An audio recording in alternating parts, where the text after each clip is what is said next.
today we're doing berry bars. So this is the layer on the bottom, and then we're going to spread two types of jam, which you can pick whatever jam you want, but we kind of like these two types right here. And so those get spread, just kind of how it sounds, just get it on there basically. And then we're going to drop the topping.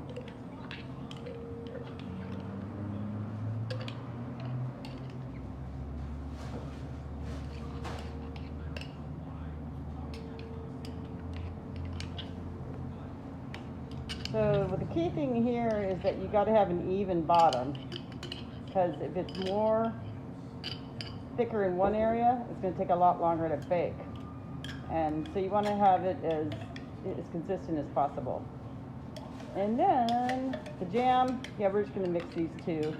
We've also used apricot in a pinch, but I do like the darker color of the berry jams. And you can see the tool she used to even out the bottom. That is a dough chopper. And right now there's a dough scraper. And that is the softer one. It's actually a contour to the sides of the bowl. And so it's a lot easier to use than a spatula. Honestly, we don't really use spatulas a whole lot here.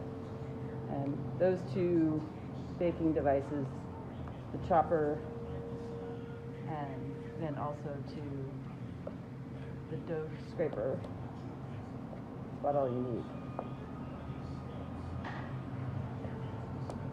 Okay, we're getting pretty colorful here.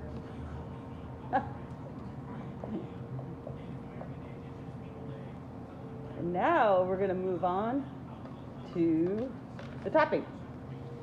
And so you can kind of see what's going on. She's just going to drop that. So it's not a consistent, even layer on top. So you put it's really about 2/3 or 3/4 of the mixtures on the bottom. Then this is just to add a little bit more of a kind of a top to it. And then you want to make sure though that it's not spread, because you really want people to be able to see all that berry stuff, because that's part of what makes it sell, is it looks so pretty, and the color contrasts are part of that. Okay, so see how that gets that bowl clean? Much easier than a spatula.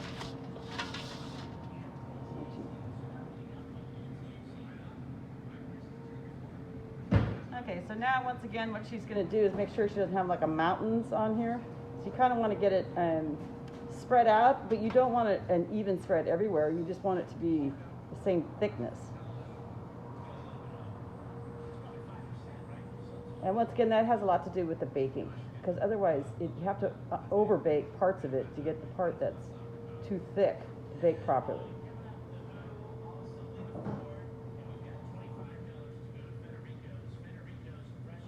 Okay, now that's going to bake for how long?